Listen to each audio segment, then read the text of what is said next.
There you All go. right. Welcome, everyone. We are live now. So, Tony, talking some smack. Welcome, everyone, to Watches with Dennis. I almost said the Eclectic Gamers Podcast, but I don't ever do that introduction. Nope. And so we have got a fun time today. We are doing another ToT, or a this or that. And we actually have a number of old hands at this, either in this particular format of watch discussion or just in terms of doing this or that's in general. And I'll have everyone do their introductions, but before I do so, of course, I got to do my sorts of plugs. So folks can always choose to support the channel by joining the WWD Club, which it's a lot like Twitch, or a Patreon, but I don't charge $5 a month. I charge 99 cents. So there's a link in the chat for that, for those that are interested. But let's go ahead and get going with introductions. So David, would you kick us off? Oh my goodness! I was mid. Get you on the drink. You're mid R2D2. My goodness. Oh wait, that's Hulk Duty 2. I apologize. That's trademark pending. Absolutely. So I'm David Dennis. I'm a co-host and one of the producers of Silverball Chronicles, a pinball history podcast can be found on the Pinball Network, or you can just search for us in your podcatcher for Silverball Chronicles. We also have our archive at silverballchronicles.com if you want to check us out there. All right. Thank you very much. Again, second time for David. And we'll go to the next person who's actually a second timer for Watch ToTs. And that is Tony. It's me. Hey, Tony. It's me, Tony. Yeah. I'm Tony. Obviously, I am Dennis's co-host on the Eclectic Gamers Podcast. I'm a second time ToT person. And I have to say, what I am most looking forward to is David's wife finding an even more expensive watch that she has to have after. oh my. Yes, that was pretty traumatic. Oh, and welcome. We already have viewers tuning in. Welcome, Obese Tuna. He says greetings to us, and I say greetings back. Now, Tony mentioned that he is an old hand at ToTs for watches, watch ToTs, but we actually have another guest host on who is old hand at this or that's. Actually, a pioneer of this or that's in the pinball space, and that is Mr. Zach Minnie. Hey, wow. Thanks for inviting me on the show. I don't know anything about watches, but I'm here to entertain. Pioneer. You know a little bit. You've worn one before. Revolutionary. We haven't got to that part yet, right? So, yeah, we haven't done wrist checks yet. My name is Zach. We do a video series on YouTube called Straight Down the Middle. Focuses on pinball, etc., rubber bands. And we also, I do a wonderful show, a pinball podcast called The Pinball Show with Watches with Dennis's very own Dennis Kriesel. Mm-hmm. Yes, that's true. You can catch that out over on the Pinball Network. And there are links in the description to most of these things so people can go and check them out.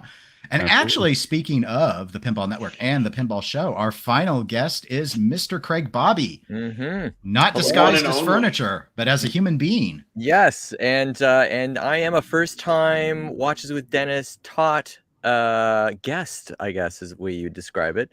So, but I'm very happy to be here. Thank you so much for having me, guys. And yes, I do the Top Stories news segment on the Pinball Show podcast with Zach Minnie and Dennis Kriesel, and that, of course, like Dennis said, is airing on Mondays on the Pinball Network podcatcher. So you can catch us for that great show every Monday. That's right. Okay, so actually, before we start the game, as is custom, I don't usually do this on recorded videos. I know some watch YouTubers do, but wristwatch check is something that people often like to do, especially live, asking what everyone is wearing. And so Zach actually is the first one who I watch on his wrist on the stream. So I'll have Zach start us off. What are you wearing today? Tonight, Dennis, I am wearing a beautiful, this is all I know about it, Hamilton. Yes.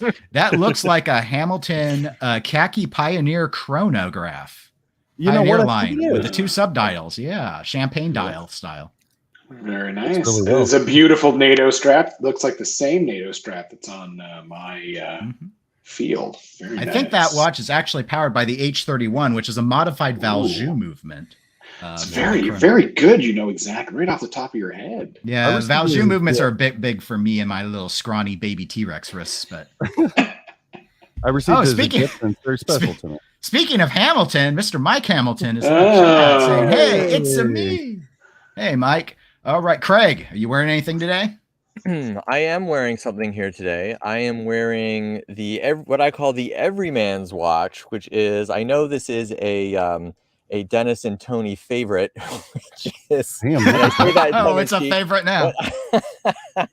which is the new version of the G-Shock Mudmaster, which Oh my God, someone actually owns it. is That's so awesome. It's so big. So It doesn't even look that big. That is a watch you do not what want she your said. you do not want your doctor to wear when it is time for that prostate exam. That's all I'm saying. That thing. This will not fit I mean, I know it's places. called Mudmaster, but seriously, Why is he wrist deep in that? That It's, doesn't. it's a large watch. that is Tony, and it's You get actually your one of doctor the. changed. If people actually join in the club channel thing, that's one of the emotes I have is a Mudmaster.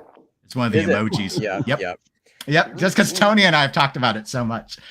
Speaking of Tony, do you have anything on today? Oh, today I am wearing the ever lovely tan lines for my watch Whoa. because I just walked out of the shower and ran in here to get logged in for the video. He does have a My guess- tan line. I am That's not perfect. a take you shower wiring a watch person. No, I don't So, either. yeah. But my guess for you was either going to be no watch or Fitbit. I figured it was going to be one of those two today. And Yeah, David, no, it's the tan Yeah. line. That's hilarious. David, you got anything on? Yes, I do. I'm wearing my daily driver. This is the watch I wear every day. I wear it suit or casual. I love this watch. This is my Hamilton Khaki Navy Pioneer Yeah, it's a nice watch. Oh, with the yes. small seconds. down Yes, the bottom. it's one of it's a Navy format watch. Yeah, Yes. actually, yeah, I've never owned one of those. Very classic design. Stova Yeah. makes a number of those. So do some of the other German manufacturers as well. Big fan. Hamilton. It has the dual rotor movement, which I cannot recall at the moment. Dual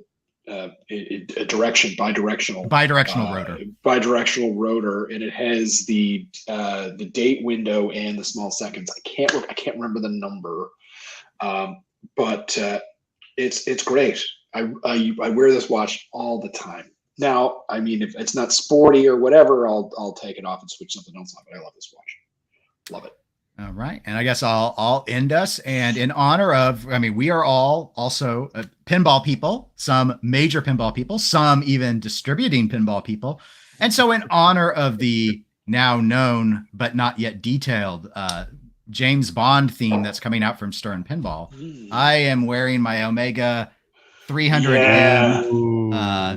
So this design became popularized in the Pierce Brosnan era, and Omega has had a deal with Eon Productions and James Bond ever since to always do their watches. Obviously, Do you have a NATO on that? I do. This is it's from a third-party company called Blue Shark. It's a seatbelt style NATO, so it's that. Yeah. It's that nylon like a seatbelt's made out of, really smooth.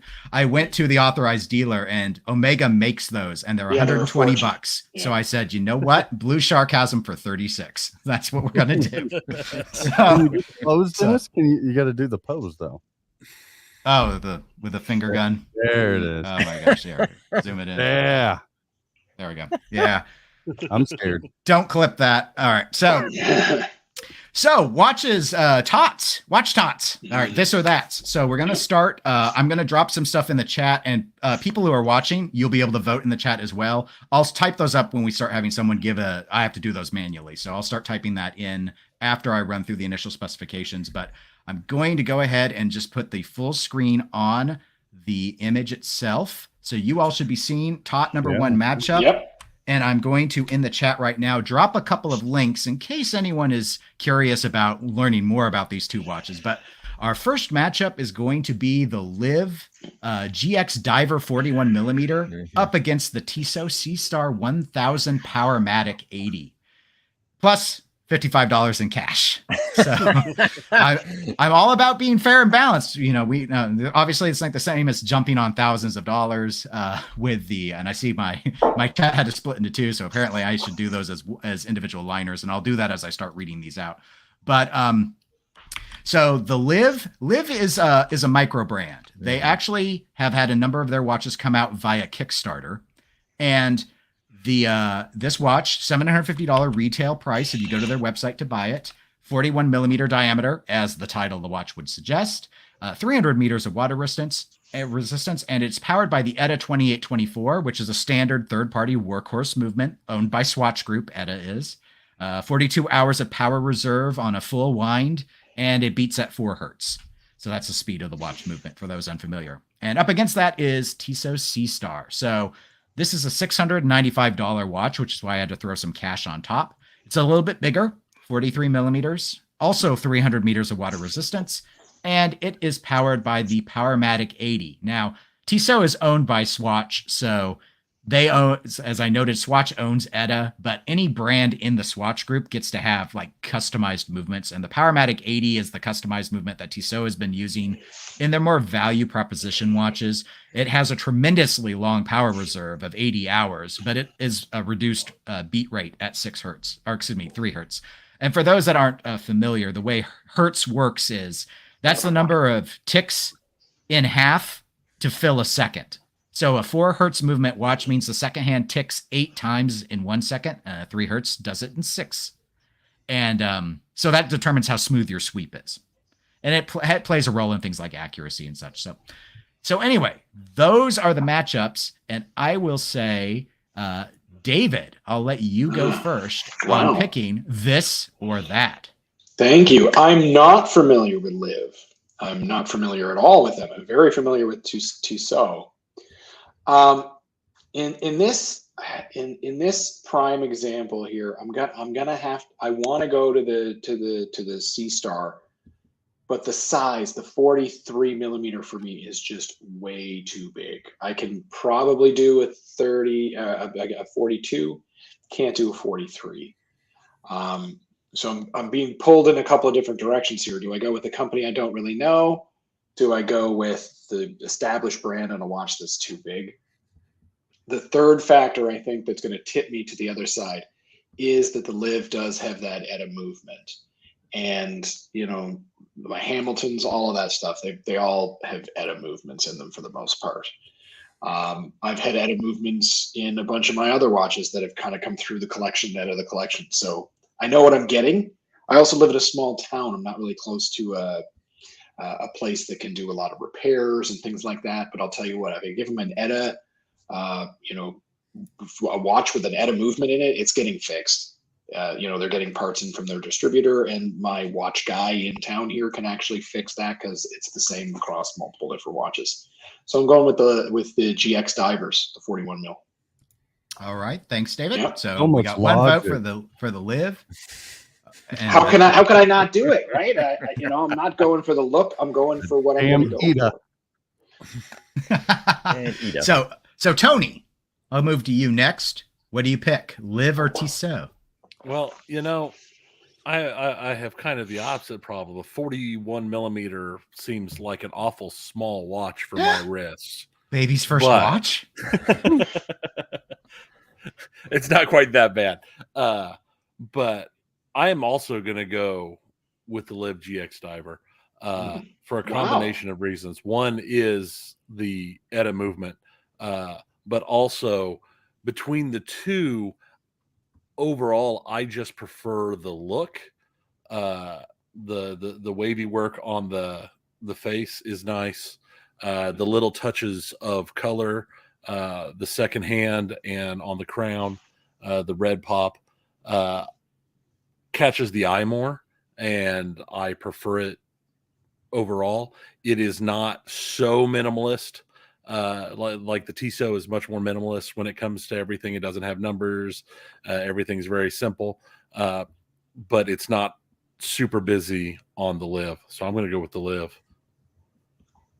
All right. So I believe now we have 2 votes for the Liv. Zach, I'm turning it to you. You've seen them both. You've judged them both.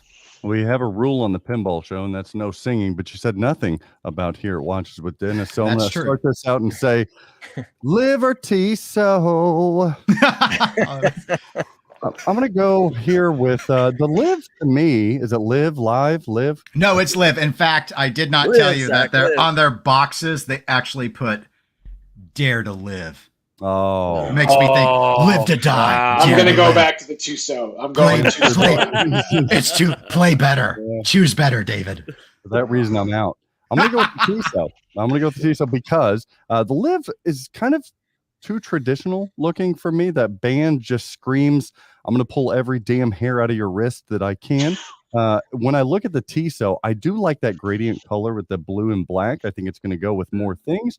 And then I have a soft spot in my heart for Tiso because I was gifted a Tiso watch as I graduated college, I believe, undergrad.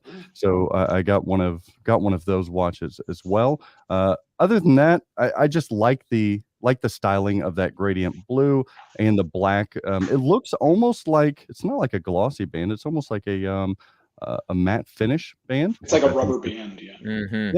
Yeah, that's and probably a silicone strap. I didn't check.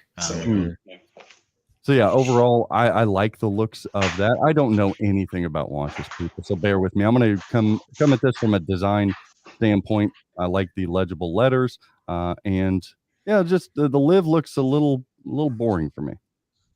Okay.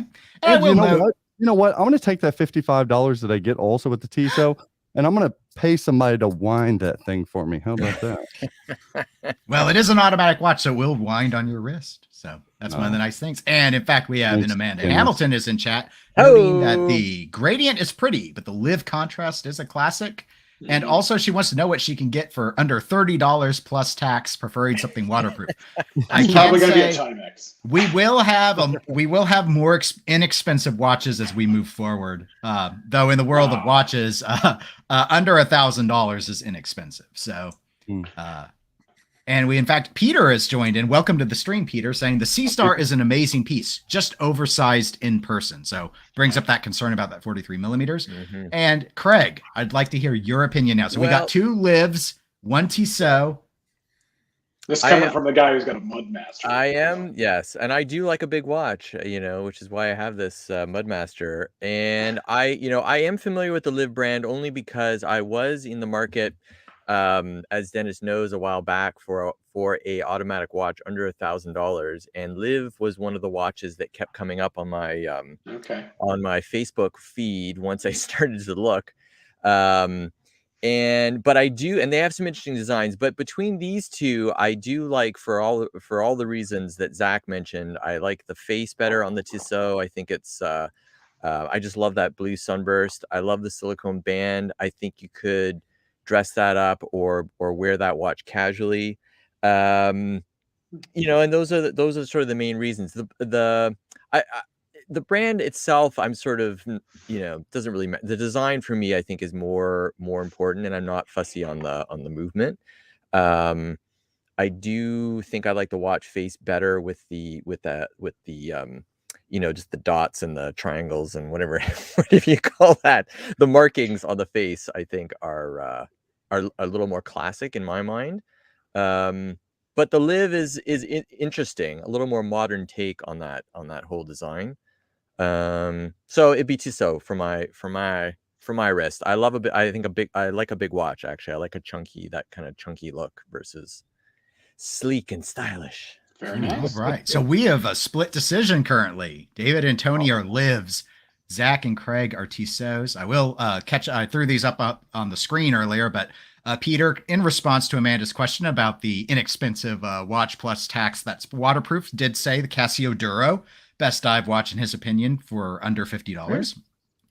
And Amanda has noted that she does actually like bigger watch faces, and a lot of people do. Watch sizes really in the 2000s started to trend up. Actually, they trended way up, and they've been trending back down since then, but not back down to the old classic sizes.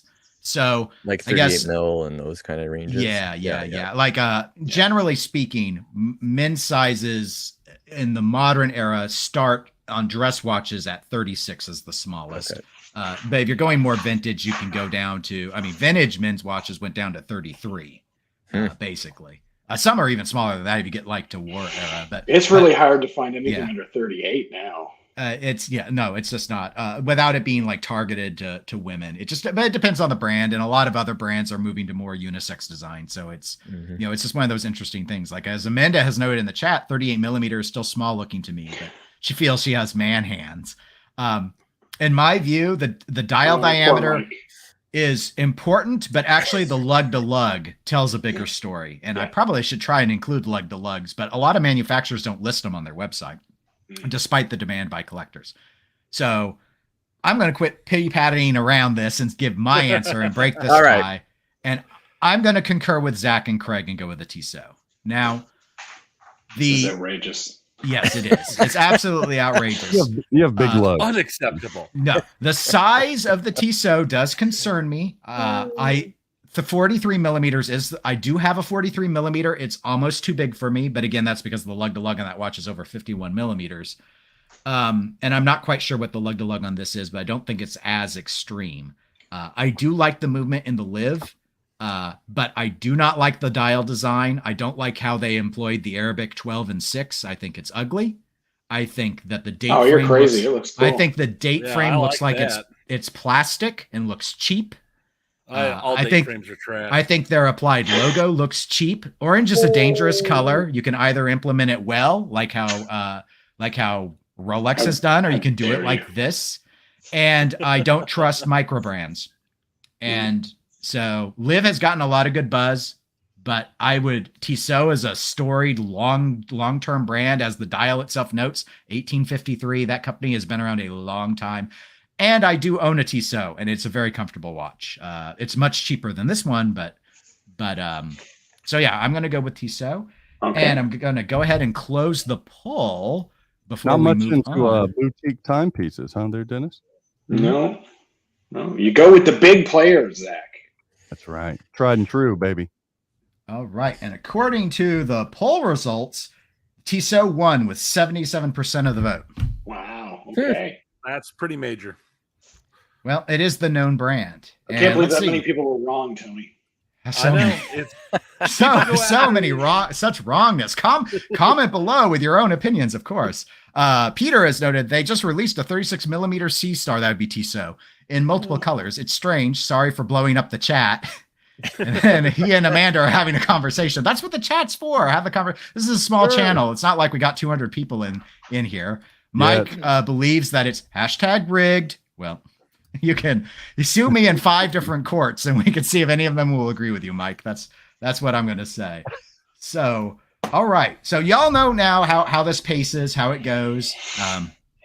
The newbies got it. Well, other than me, I guess I still win. You're a newbie. But you're a newbie. So let's kick it up a notch, okay? Those were. Is it going to get serious now? No, well, we're always serious. Those were not luxury watches, though, right? They were under. I don't. That's an interesting question. Of course, is how do we define luxury watches? I will tell you.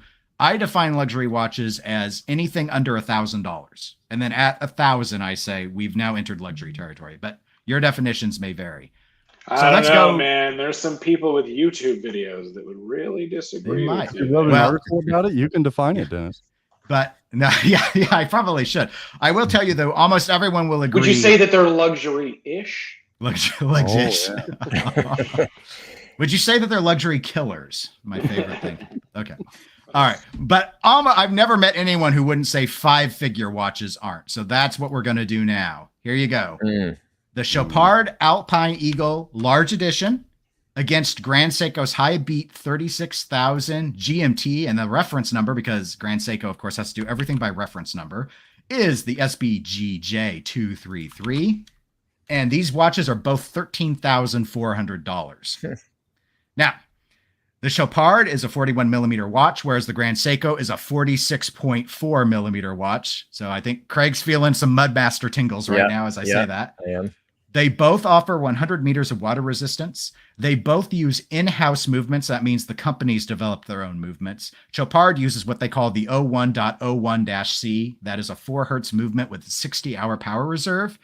And Grand Seiko uses the 9S86. That is a 5 hertz movement with 55 hours of power reserve. Now, some of the stuff that's not listed here on the spec sheet is you can notice that these are a little bit different feature-wise. The Chopard is a date plus time. The date is at the 4:30 position and has sort of that textured gray dial is the version we've gone with applied indices, along with some of those indices being Roman numerals. Whereas Grand Seiko is using a GMT function. So it's got 4 hands, hour, minute, second, and then the GMT hand points at the 24-hour outer bezel to let you track another time zone. It also has a date feature at the 3 o'clock position. The Chopard case is steel, but they do their own like custom type of steel that's supposed to shine a little bit differently. Most steel watches are made out of 316L stainless steel, sort of surgical grade steel. So it's a little bit different type of steel. I don't know the details of it. It's supposed to corrode less and be shinier. I don't know if that means they're using 904L or something proprietary. 904 is what Ball Watch and Rolex use. The Grand Seiko case is not steel. It's actually a mix of titanium and ceramic. So we started with David last time. So this time I'm going to start with Tony. Choose your house. Okay. And good evening, Kevin. Welcome to the live stream. What's up, Kevin? Hi, Kevin. All right. So we're looking at, I'm looking at it. I've got it called up on my other monitor. And I was kind of torn originally with what you put up, but after I called it up on my other monitor, I'm actually pretty easy for me. I'm going to go with the Grand Seiko because the color pop is wonderful. And on my other monitor, looking at the pictures there, it pops a lot more than it does in this section. And I just like the way it's offset that way. And I've always liked a Grand Seiko. And it's got a nice, proper, big, chunky size. So it might not look tiny on my wrist. So another positive reason to go for it.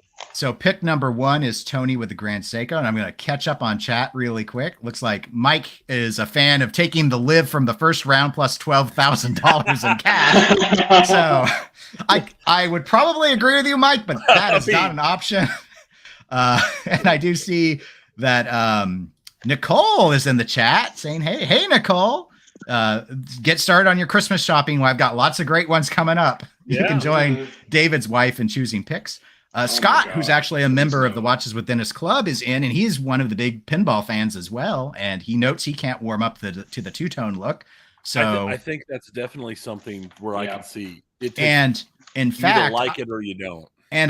But to be fair, if I'm keeping my emails straight, I believe Scott actually owns this Chopard. Or one like it. So keep that in mind. And Peter says he would go with the Chopard here. He only likes the Grand Seikos when they do spring drive, which is different than their high beat movement. For those that aren't familiar, spring drive is their technology where it uses a spring to power it, but uses quartz to regulate it with a perfectly smooth sweep is how the watch which works. Is lovely to watch. It's very cool. Okay, so Tony has chosen the Grand Seiko. Zach, I like the you are up now. Don't disappoint Nicole. I always disappoint my wife. Oh, only with. I decided I wasn't going to say it. I'm going to not state. I'm not going to follow up with that. I bet that one was really juicy. All right. First, I want to give a shout out to Scott, who's a WWD. What was that? Follower team member? What do you call that? We call it the WWD Club. At a whole 99 cents. It's pretty exclusive. It's pretty exclusive. I would say it's a luxury kind of, luxury-ish. That's right. Luxury-ish. Yeah. The Dub D Club. Thanks. If you ever want to support the channel, I figured $5 a month was too much. So 99 cents it is. Well, I mean, come on. Where else can you get this type of entertainment for $1? It's $1.30 Canadian, man. He's killing me. Don't be tight, people. Don't be tight. Add it now. All right. So as I'm looking at these two, design-wise, you know what? I don't like either, really. So this is me choosing which one I like least or less least. Was the proper most least? Yeah. Okay. Which one you dislike less? Because they're both the same retail price, so you can't even take one just to get a little bit of cash. Yeah, the issues I'm having is I call it the choppered. You call it the Chopard. Whatever. How do you say the second word in there? This thing And I is don't even, so- you might be right. There's so many French things in watches that I'm just always like, it's good. Chapard. I Maybe think Chopard overall- Alpine. Seriously. Is it? Yeah. No, Yeah. Chopard Alpine Eagle. Large. Finkelstein is Eichhorn. That's all I can think about. I think I'm gonna go with the Grand Seiko here because as I look at the Chopard, I don't know if just scale is off here, but it looks dainty. It looks just a little bit small. It is actually a big watch. Yeah, I thought so based on the specs I mean, there. not but- big by Tony's standard, but by like the last standards, it's the same size as that Liv. Well, and I think the reason for that, just by eye, is just the design features make it blend into one another, which is probably more minimalist. Like people may like that. I tend to not. I don't like the multiple coatings of metal. They kind of clash for me. We got three different tones of metals in there. The hands themselves don't stick out and do anything. They almost clash with the timings themselves. They're just sticks. So I don't like that. Even the little screw heads that are facing upward. Come on now. Like, let's not get cute there. I don't need little flat heads everywhere. I don't need any of that. Grand Seiko, I don't mind that color. I really don't mind the color, but I'm thinking about what shoes I would wear with it. And I'm going to take just by default, the Grand Seiko. Okay. And Dakota Mike is in the chat. We know Dakota from the pinball side saying I'm rivaling Joe's streams. Not last night's. He had a lot of people in last night. Joel does a good job for the Pinball Network. And hey, very kind of Mike. He got a super sticker. That's something I don't know all these YouTube things. I just turn them all on. So $5 super sticker. Mike, you are the superstar of the stream. Don't you have to do something? Use those stickers everywhere. He didn't ask to do anything. He gave a super sticker. In fact, you have to go into our tool only says super sticker. If you go into the actual stream on your phone or whatever, you'll see that it's actually a clawing dog. I think Craig once used one of these. These like samurai Shidu Itsus or Shibas. It's a Shiba. I don't know my It was a 2-frame punch. Yeah. For $5, you should have to switch it to the dominant hand. Your watch. The watch? Yeah. Switch to the dominant hand. I'll do it, but people can barely see it because I'm so low in my chair. Okay, so we got 2 votes for the Grand Seiko now. Craig. And folks in the chat, I do have the live stream going. Excuse me, the live stream's obviously going. I do have the chat poll going now live, so people can go and vote on which one they prefer. Craig, The Grand Well, Seiko. are you sticking with the Grand Seikos, or can we finally disrupt this? Oh my God, I never wear a watch on my I other love wrist. being a contrarian, but I have to agree here just based on what I'm seeing aesthetically. I think that now, interestingly, when you go, I do like the Grand Seiko, even though I'm not thrilled overall with it in general, like Zach was saying. I think when you go to that link, the image you put up, Dennis, looks almost aquamarine, whereas when you go to the actual website, it's more of a dark navy, I would call it. Which makes me think it's a little, it's less on the green and more on the blue, which Obsidian. Zach, to your point, Zach, I think you could wear that quite comfortably with a blue suit, with jeans. You could dress that up or wear it down quite easily, and especially with those, the mix of the silver and color band there. I like the textured face on that Grand Seiko. And I just think in general, and I like the chunkier watch face. What I'm not crazy about on the Grand Seiko is I don't know what you call it, sort of the flanking that really extends the overall width of that watch almost. I just don't like that look. How it's like basically it flanks the whole watch face kind of weirdly. I think. Is that kind of a retro look there, Dennis? Do you think is that a little more retro-y or? I mean, the thing with Grand Seiko is they follow on their watches something called the grammar of design, which is one of their early developed. There's a whole theory. It mostly applies to the watch face, though. So I don't know. I think that might have to do with the fact that they're using titanium and ceramic, and maybe how they had to mount it to. Okay. Ceramic's a very unusual material for cases. Like a bezel being ceramic is very common now. And actually, Tony has a dive watch with a ceramic bezel. They're very scratch proof. So, but the thing about ceramic is it can shatter. So it's unusual to use it as a case material, because if you were to drop it strangely, it wouldn't scratch. It would possibly crack. And on the website, actually, again, on their website, it's doesn't seem quite as wide as it does on your image there, where that I don't know how to describe it. The flanking there that attaches the face to the band isn't quite as wide, just based on the angle of this picture. You mean the part where the numbers are, or just like, you know how it comes out from the watch face in the corners and attaches to the watch band itself, or the strap? You know what I mean? Like right. So anyway, it doesn't look quite as exaggerated on the I see. watch Yeah. website. Yeah, this should be I mean, I did not adjust the ratio on the scale, but pasting the images in, they do get corrupted as you resize them.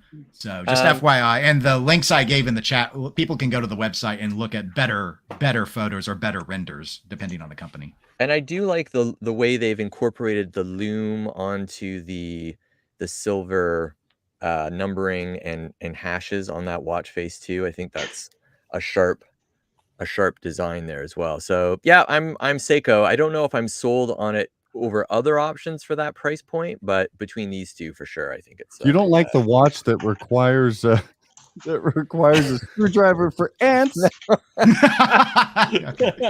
Dakota Mike has noted he's finding this very interesting. So we try and make watches fun. Okay, I guess I'm next because I'm doing the rotation. So we've got Grand Seiko with Tony, Grand Seiko with Zach, Grand Seiko with Craig. I'm gonna go Chopard. To be different. Well, we could argue that. However, here's the thing, and I have a Grand Seiko. I do not care for their sports line. I think now Zach had a point about the bezel screws. When I see bezel screws, to me it screams I kind of want to be an Audemars Piguet Royal Oak, which is the most famous bezel screw watch in the world, and is a very high-end luxury watch. However, and again, this render I have on the screen is not great. If you go and actually look at the Chopard on their website, the quality of the dial work is very, very impressive. That is incredibly textured gray. It's almost like looking at dried lava of a volcano. So it looks incredibly good to me. The Grand Seiko is way too big for me at 46. I mean, I was willing to do the 43 on the Tissot. 46, absolutely not. I don't think I could do a Mudmaster. See, a Mudmaster would at least be fun, but a Mudmaster ain't $13,000. And then kind of like the Chopard with the screws. Now I can actually move my mouse on the screen. This dial is textured in the same way that the Royal Oak is textured, with these weird squares. And I never liked that on the Royal Oaks. It's why I didn't get a Tissot Powermatic 80, is because it was textured. So I got the quartz version. I mean, they're both really, really nice watches. But I'd rather have the steel and more boring looking one than this. Dolphin hands on a sports watch. It's like, what are we? Why are we being elegant and sporty at the same time? You said dolphin hands? Dolphin. Oh. I believe that's the name of these pointed hands. Is a dolphin. That's how you say it in the French accent, my friend. Whereas fancier. Whereas I think these are just like stick batons. So yeah, I thought they had fins, but all right. Those might be a little more sophisticated than stick. But all right, so I'm going Chopard, but I have a feeling I'm actually there's no way I can win because there are already 3 Grand Seikos. But David, it's Chopard. It's Chopard. Well, Dakota Mike is now agreeing, but he apparently voted against us in the live chat. I don't know if it'll let you change. I haven't closed the poll yet, Dave or Dakota. No. I haven't closed it yet.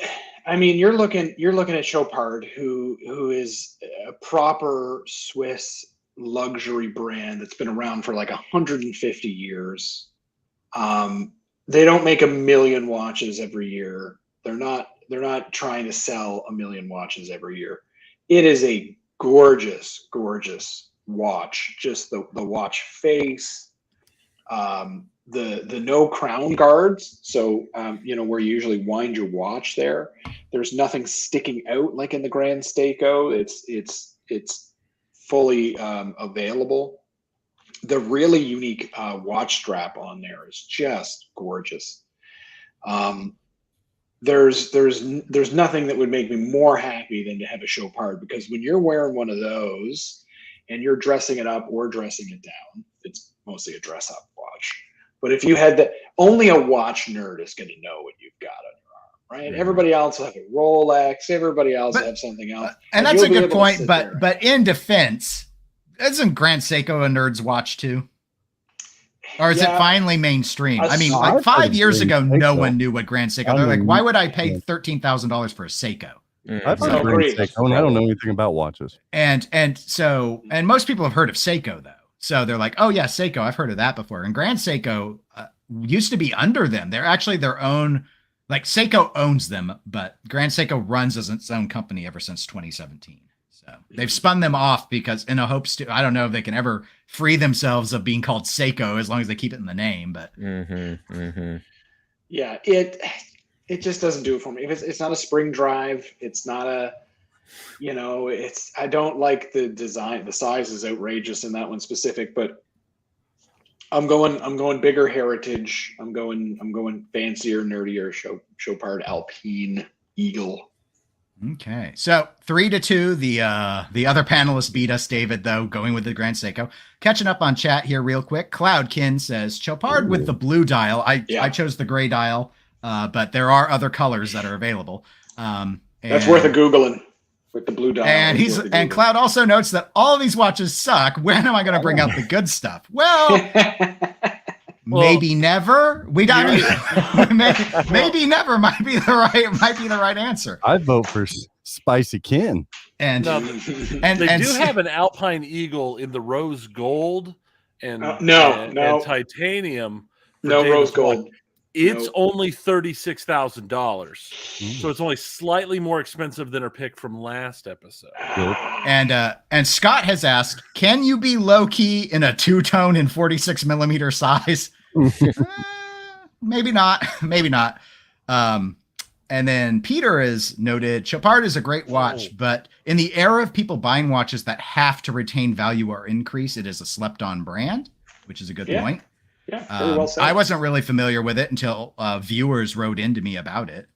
Amanda notes, I will notice if you wear one and on what wrists. I like details when looking at pictures, but nope, I don't care about brand or cost. Nicole asks, have the value of watches went up since COVID? And I would say as a short comparison, because I know you're familiar with pinball, yes, they spiked. They had a huge uptick, a ridiculous amount in terms of hype brands, but they are now starting to come back down. However, prices still remain higher than they were at the start of the pandemic. That's the nutshell summary. But that wouldn't impact the watches we really just now looked at by much. And Amanda says she loves rose gold, letting Mike know this is the case. I have closed the poll out, and surprising to me, Grand Seiko did not win the poll. It was 60% Chopard. But Dennis, you picked the wrong Chopard. People are wrong. Obviously, I the did. completely wrong Chopard. Actually, I've picked all the wrong watches. So the question is, we're Not ready a single Rolex on this list. don't you worry. I put Rolex in the title for a reason. I don't do one of those. Is this a Rolex killer? And then I start talking about Orient. It's going to be, there will be a Rolex in this, but it's not going to be the next one. However, we're going to keep things expensive. We're going to keep things about the same price point. So here we go. Let's talk Cartier versus Jaeger-LeCoultre. So this is the Cartier Tank Louis Cartier. You can see the reference number. And I'm putting that up against the JLC is commonly what people abbreviate Jaeger-LeCoultre as, because no one wants to say that over and over. The Tribute Duo Face Small Seconds. That is one of their Reverso line, which is their most famous line of watches. Sure. Let me get the links in the chat regarding these two watches right quick, so folks can go if they want to see better details than what I put on the screen. So the Cartier is $13,100. That is in part because that watch case is 18 karat gold. You can see the what are these called? The cabochon jewel. That's common to all Cartier watches. They always stick a jewel in the crown. But the case itself is gold. This is an alligator strap that it comes on, not traditional calf leather. It's because these are rectangular watches, hence why I'm comparing the two. The Cartier is a 25.5 millimeter wide watch, and its length is 33.7 millimeters. So it is a very small watch. I will note for those not familiar, rectangular watches, it's normal to wear them much smaller than what you would see on round watch diameters. Water resistance is 30 meters, And this is an in-house movement. It's actually a very old movement of theirs, the 1917. I think, in fact, it was developed in 1917, and that's why the name is such. But it's only got 38 hours of power reserve, and it's 3 hertz. This is a manual wind watch. It will not wind itself. You must turn the crown almost every day to keep it wound. The Jlc Reverso Tribute. I have 2 images here because this is a dual time zone watch. Instead of being a protective, the way the Reverso was developed was for polo players to protect their watches in the British Empire when they were playing polo in India, was the concept that it was made for. Nowadays you can get them like that, or you can get duo faces. So this blue side is the front with the applied indices and dolphin hands and small seconds. You flip this in the case, it pops out. You see the crown then goes on the other side, and the back lets you track another time zone. And so it's got little like night day. Yeah. So it's actually a cheaper watch than the Cartier. And that's why I'm adding $1,700 in cash to the comparison against the tank. This is stainless steel, not gold. So that's probably part of the reason for the price difference. It also is only 30 meters of water resistance. However, this is a much larger watch. It's only a little bit wider at 28.3 millimeters. However, it is 47 millimeters long.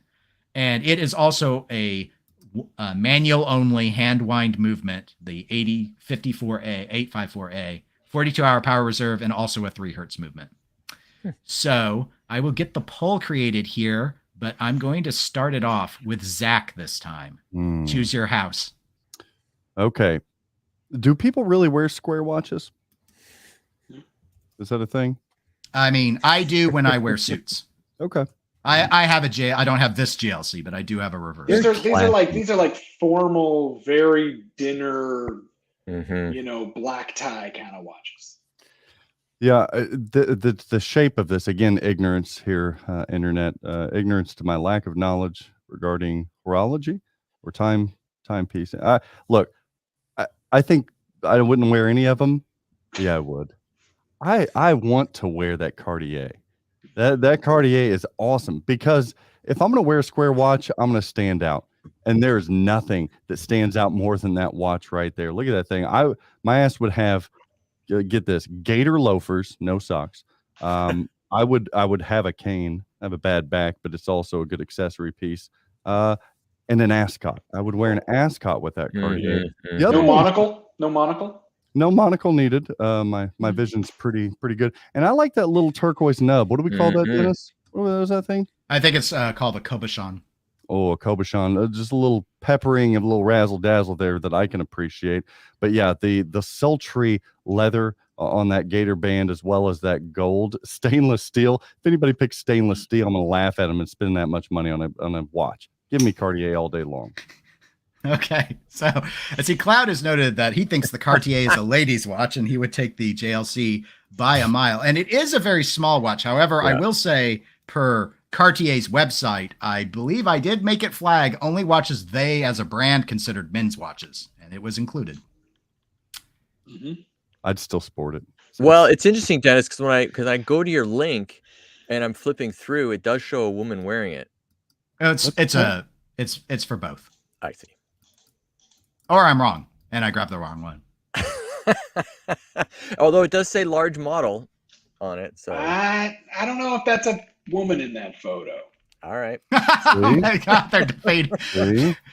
All right, if I go watches and I go, it's a sexy tanks. Man, I guarantee you. Oh, why are we even checking this? The comparison is the comparison. And I choose tank watches. I see what you mean, Tony. You're right, absolutely right. And to view the whole collection. I'd sport a clutch wearing that Cartier. I'm not gonna lie. I think it would take like a satchel, a very distinctive selection for him. Yeah, nope. They consider it a men's watch. Okay. Or both. It's a both watch. Yeah. I'm only checking to make sure it's in the men's listings. All of them, not just both. Could be all of them. But it is, I mean, Cloud has a point. It is extremely small, even for a square watch. It's pretty small. Big time. So, okay. So Zach said Cartier.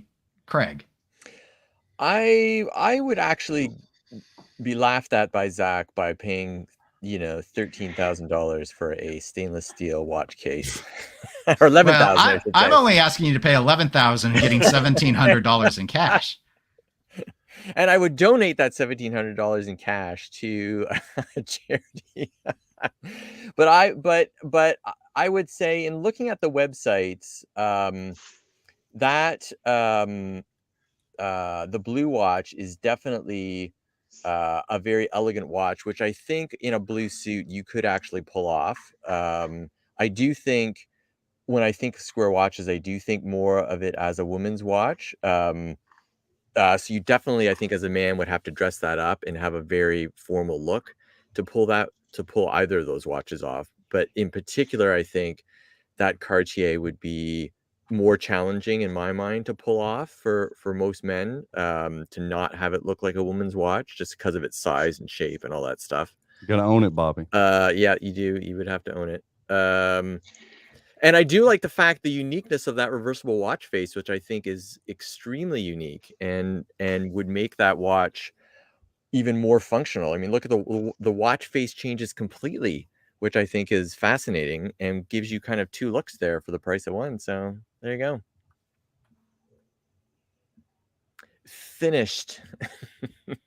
Bring on the Rolex. Yeah, it told me I was muted. So I was saying Zach has chosen Cartier, Craig has chosen JLC. And before I pick mine, let me catch back up, because chat got a little more vicious here, because they're like, they got strong a lot of opinions. back and forth. They got here. some strong opinions on this. Bring it, chat. Let me bounce back to the comments here, because I'd seen Tony had sent me a link to look at one of the Chopards, and I hadn't seen it till now. So I'll tell you, that was the Chopard you should have picked. I probably should have.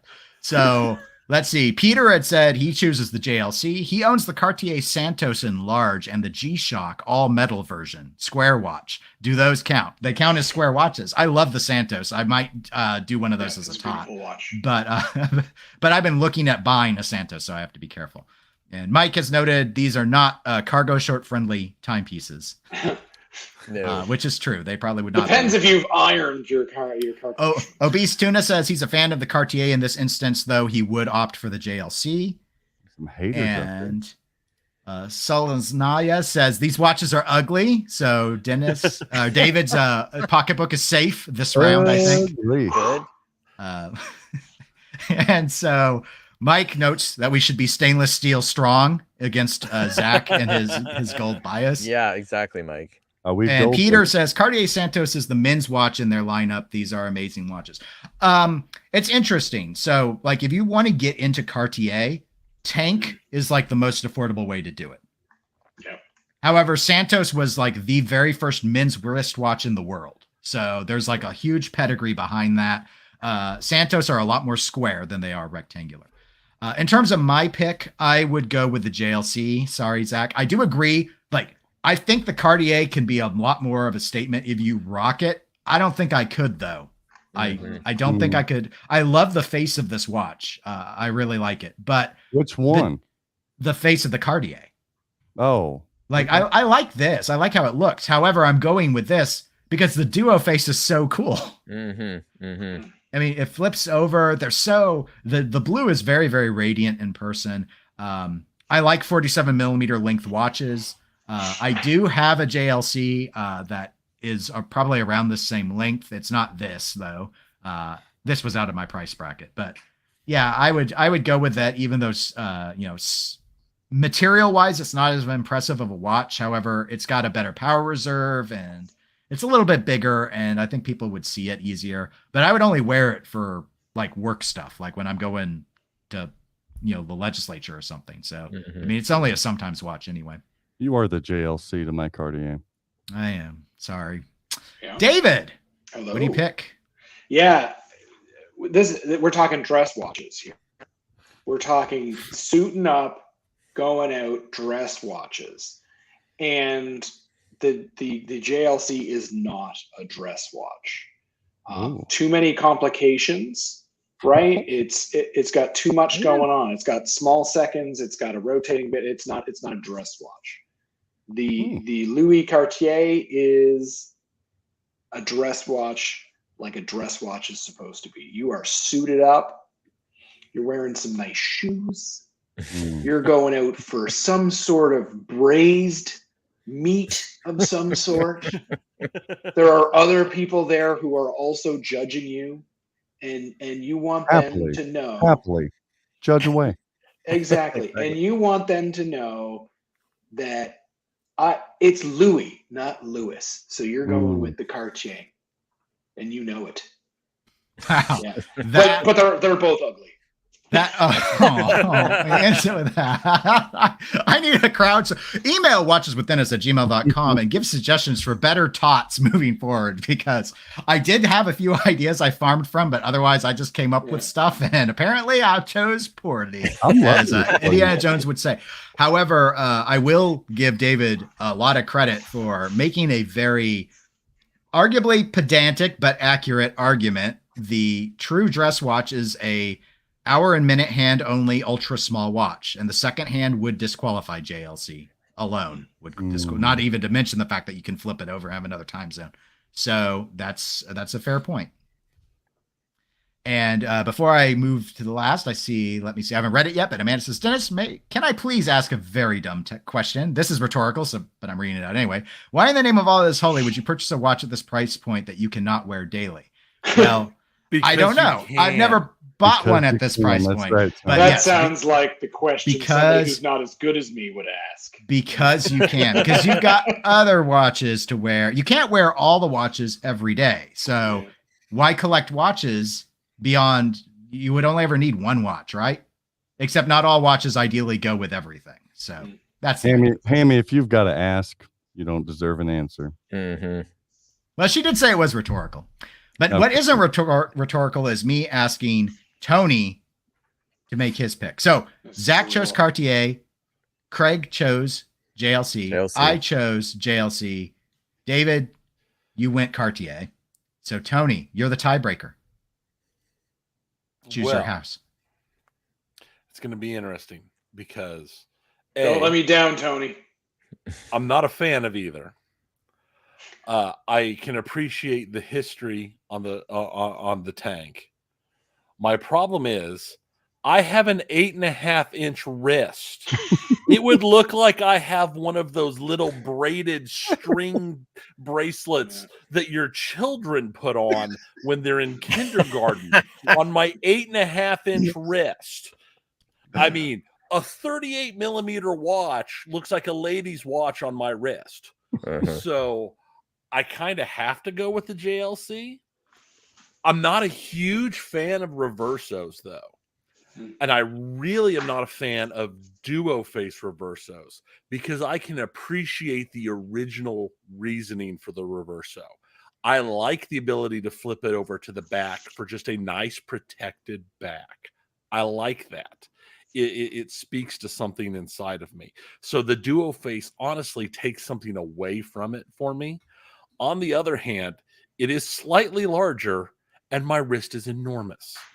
So I'm going to go with the JLC. You're going to go with the friendship JLC. I'm going to go with the friendship JLC. It's your friendship bracelet. As opposed to the tiny little string around my wrist.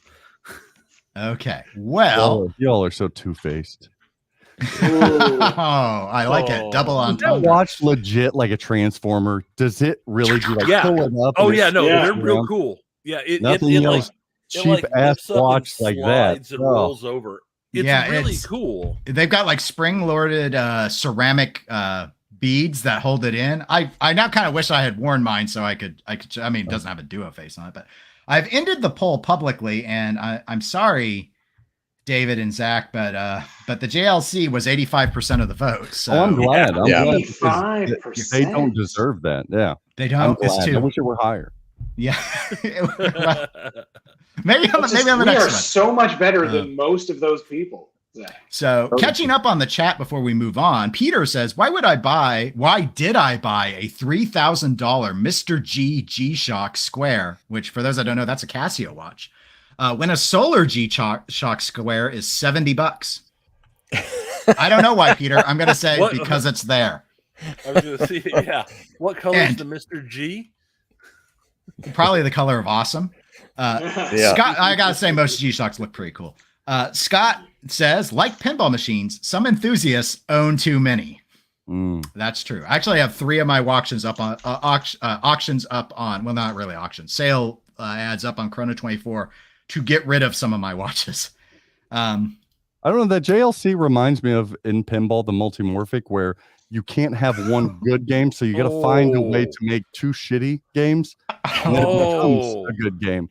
If you have to twist your watch around, come on, guy, buy two watches. No, that's what they do to not stick an ugly GMT hand on it. Is what the argument. That's what the argument is. Hilarious. To switch a watch. Naya said she did choose the JLC. Check and see what time it is. So she could have the 1700. It's 4 hours difference. Oh, shots were fired. Even Scott feels this burn. Burn cream getting sent to Texas. On a watch channel of all places. Who would have thought it? Had to be so. Let's get back to the. Well, actually, I got one more thing in here from Peter. Stainless steel colorway. That's what it looks like. Is the stainless steel. The one that sold out the fastest. I went right up the ladder. First got the all stainless in 2018, titanium in 2020, now the MRG. I am screwed. So, all right. We've gotten way too high. We've gotten way too crazy. People hate my watch picks. Too much fun. Ooh, bring it down. There's too much going on. So we're going to tone it down. Bring it down. Let's go, not ultra cheap, but let's go cheap. Okay? We're going to put Timex against Orient. Oh. Ooh. So here's an interesting. That's right. Here's an interesting this or that, or at least I hope it's interesting. Most of my picks have been pretty garbage so far. Best looking watches yet. All right. So these are kind of dressy watches is how most people approach these, but I've got the Timex Marlin up against the Orient. It's technically the reference number, but everyone calls it the Orient Bambino. And also about $100 in cash on top of it, because the Orient sells for less. The Timex is a $250 watch, whereas the Orient's $150. They're both about the same size. Timex is a 40 millimeter, Orient's 40.5. They both are splash proof only, 30 meters of water resistance. The Timex is powered by the Japanese Miyota 8215 movement. So that's a third party movement. 42-hour power reserve and 3 hertz is the beat rate. And the Orient uses its in-house movement. Orient is a Japanese company now owned by Seiko. They used to be independent. This is the F6724 movement, has a 40-hour power reserve, and offers a 3 hertz movement. These are stainless steel cases. They are both time plus date only. The one other thing I would note that's not in my write-up, and I'll put links here in a moment to the watches in the chat, but the Timex is a plexiglass crystal, and the Orient is a mineral glass crystal. So neither of these watches use sapphire crystals, which is sort of the quote-unquote gold standard in watches at this point. They're both, so plexiglass would be seen as cheaper, but they're both super cheap. It's kind of interesting. So plexiglass is real easy to polish scratches out, but it also scratches really easily. Mineral glass, harder to polish scratches out, but it also is more resistant to scratching. So that's sort of the idea. And sapphire is almost scratch proof, but they can shatter is sort of, but they're harder. So if you're curious about the glass types, those are the 3 modern glass types. So I guess going through the cycle of names, I would actually start us off this time. And I would go with and I'll get the poll up after I'm done talking because it's hard for me to do both at the same time. I'm going to go ahead and I'm going to go with the Timex. I wish it had the mineral glass. I really do prefer that to the plexi, but I don't. It's really hard for me with Roman numerals on watches unless they're super formal. Like I could get behind it with that Chopard we looked at. I could get behind it on a rectangular watch. I struggle with the Bambino. It looks kind of like it wants to be a dress watch, but the Orient logo is colorful and it's eye-catching in a way that's too showboaty, even though I think it's still a pretty reserved watch. Whereas I think that the Timex Marlin, just super basic, says Timex, says automatic, another thing on there in print except for the date wheel. And I wish the date wheel was color matched, but we don't get that at this price point, and the Orient doesn't have it either. So I'd rather get an Orient dive watch than the Bambino. So I'm going to go with Timex, and I will kick it to David. Yeah, some good points there. Between the two, when I take a look at the two, it's not, I'm not able to really speak to these because quite frankly, it's like Timex is kind of one thing and Orient is a completely they're the lower middle area, but man, like the $250 we're talking about here, that seems like a way too much for these. Right? It's just, oh my god, a $250 Timex. That's the one I'm going to go with. I'm going to go with the Timex. I really. We've come a long way from it takes a licking, David. I mean, oh man, now, but to be fair, I like the strap. I like the simplicity of it. The Orient doesn't know what it wants to be. Does it want to be a dress watch? Does it want to be, a casual watch? What's with the Roman numerals? What's with the outside, timer markers? Are we doing chronograph stuff on it? Like, what is going on here? I'm going with simple, and I'm going with the Miyota movement, right? How can you go wrong with the Japanese movement? I don't know. I think that's it'll last longer than the glass. I mean, they're both Japanese movements. The Miyota one is pretty low end, is my understanding, but I'm not too familiar with Miyota movements. I will note before we move on, Obese Tuna says he thinks you should get the Orient, and then you have $99 for junk food. Zach, I'm not going to jump over Tony, but I do want to ask you in regards to Obese's statement. Would you get Twizzlers or Red Vines? Got to go Twizzlers. Red Vines are disgusting. There we go. Here's the. Oh my God! What is wrong with you? One might say I set you on your head as a baby. What the hell is a wax tubes? Is what they are, Tony. Wax tubes. They have actual character and flavor. It's not just. I was gonna say they don't have taste. They do have taste. They have. Plastic is a taste, Zach. For those that want to know what Greg Bone's opinion of is Red Vine versus Twizzlers, you need to go over to Straight Down the Middle of Pinball Show's YouTube channel and check out their latest this or that, because it comes up. And that's why I brought it up full circle. And also knowing that Tony is a huge Red Vine fan. He probably likes black licorice and butterscotch too, old man. Oh, I like black licorice. I know nothing wrong with black licorice. Black licorice is everything great. wrong with black licorice. There's everything. It is like almost the perfect candy. Oh wow. The watches. That's pretty good. I believe Obese Tuna is one of our English viewers. And Scott has noted licorice is on the lower end of the candy spectrum. Scott, you were incorrect. And I highly suggest you try salted black licorice at some point. It's a Scandinavian delicacy and is absolutely scrumptious. Scrumptious. None of these are M&Ms. Scrumptious. But what is also scrumptious is Tony's pick. Marlin or Bambino? I cannot fathom a situation where I would wear either of these watches over my hack. There's no way. The Beluva hack is what he's referencing. Right. Field There's watch. no way I would ever choose one of these watches over that. To be fair, the hack is slightly more expensive. But this is just I'm gonna go with the standard pick of metagaming it, and I'm gonna take the Bambino, so I've got $100 cash in my pocket, so I can actually do something halfway decent. Yeah, it's like they're asking us here. Do you want to get kicked in the balls or pushed down the stairs? Yeah, that's exactly what it is. Yeah. I mean, this is like the what was it? The Last Boy Scout, face or gut. That's your choice. It's whoa, that is a reference. It was head or gut. Or head or gut. Yeah, there you go. It's been how long? It shows how long it's been since I've seen that movie. But it's like I am the bad guy. That's what the bad guy said in it. Oh, that makes sense. Yes. So no, I will go with the Bambino. Okay, first Bambino pick. But I don't like either of them at all because, like I said, I take the stairs. Oh, that was a strange movie. The stairs in this example is Timex. I guess. I don't know what anyone means. I don't know what anyone means anymore. Okay, Zach, it's Timex Bambino. Okay. What are you? Well, I don't know much about these. You guys are making fun of them like they're for a lesser man. They both look good to me. I don't like the band on the Timex. That looks cheap.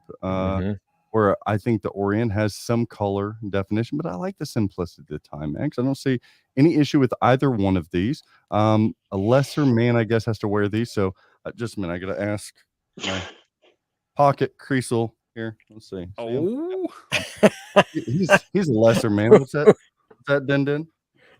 Yeah. That's so inappropriate. Okay. Okay. He's come At least to a he's not wearing the conclusion. boxers. The 4-inch Dennis phone there. Look, he already look. He goes all the way down, guys. I didn't cheat. Wow. I I did not know that did that. Yeah. I'm gonna go. It doesn't matter. He's gonna go Bambino because it looks better. And he said with the extra $99, I can buy him a Bambino as well. Mm. And I will note, with given Zach's lesser man comments, and some people in the chat, if they're feeling a little intimidated about some of the salty jokes we've been throwing around, the Bambino actually is hugely popular amongst watch collectors. It is seen by a lot as the #1 dress watch in the affordable category to pick. That it looks classy, as you noted, Zach. It's got a slightly colored dial, like a little ivory cream going on there. So I almost bought one.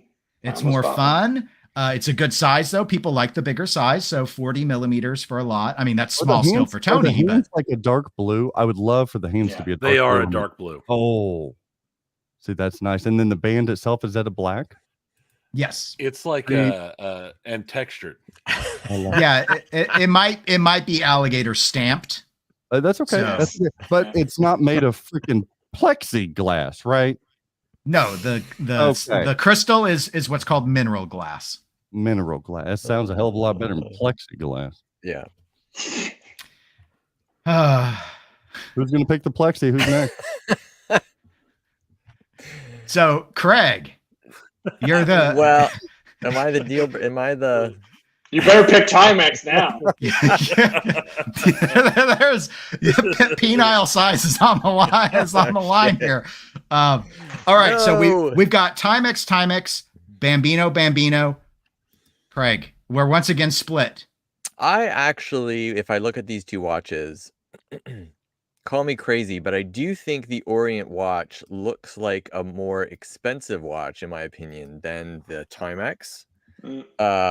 Just because I think it's such a disaster that some people, if they don't know the brand, might think it's a high-end watch, a fancier watch trying to be a little more stylish somehow, even though I think aesthetically it is a bit of a mess with those Roman numerals. But I do think the Orient, most people will not recognize that quite as much. So I do think I'm shocked at that price point, actually, that it's less, and I'm actually equally as shocked that the Timex is $250 for that watch. So I would go with the Orient out of the two, just because. And Dennis, you pulled that image, so I can't refer to. I can put it back up. Don't you worry. I like to on the last person my memory bring it all together for the It's for the drama. Bring us together. So I'm gonna say, give me that Orient, because I do think even just the brand itself, people are like, Orient, is that high end? Is that is that out of a low end market? What is that exactly? I'm gonna say the Orient. Give me the Orient. Okay, so that thing would pair nicely with an Applebee's special. Yeah, exactly. That's true. You do get the $99. So it was 3-2 in favor of the Orient. Let me go ahead and close out the poll, and it looks like that wins there. So David and I have lost. Been very, very. I think this is my first one where I didn't align with the public. The Orient Bambino with the cash got 57% of the vote. There you go. It was close. It was, and I think you guys actually. I wish I liked the dial on the Orient just a little bit more, because your arguments actually are really strong. Like, it's a lot of watch for $150, and Timex is a lot of money for what that is. Yeah. And maybe that's because most of the Timex lineup is quartz, that they charge this premium with that Miyota mechanical movement, whereas Orient's like super vertically integrated, and they build their own movements and all of that and put them together in the factory there. So it's really, really unified. We have Daniel in the chat. Welcome, Daniel. Timex looks like something that would come in a Christmas cracker. Totally. Absolutely. So are Christmas crackers a Canadian thing? Because I don't know what that means. Yeah, so it's a British thing, right? So do you ever see Mr. Bean at Christmas when he's got the little thing? No, what is wrong with you people? Well, everyone always said I looked like Rowan Atkinson, so I kind of quit watching Mr. Bean. I wouldn't say it. Anywho, a Christmas cracker. Inside, it looks like a little sausage, and you pull it apart. It's made of cardboard, and it has a little thing in it that pops. And then inside, there's like a silly little crown of paper. And some sort of prize. I have seen them one time. I have seen them before. Yeah, they are a big deal. Keep your popping sausages to yourself, thank you. Boy, oh boy, you'd love to pop my sausage. That's right. Okay, we'll do our last ToT. Let me get my links ready now, because the title of the stream said it, and I already confirmed it. It's time to finally have that Rolex matchup that you all been wanting. Oh, God. We're going to do the most expensive watches I've got, because in honor of a discussion that I had on a last week live stream with Tony, we're going full mafia. Holy moly. We're going to put the Patek 5712 1A, one of the Holy Trinity watches, up against the ultimate and mafia choice, the Rolex Day Date gold on gold 40 millimeter watch, reference 228238.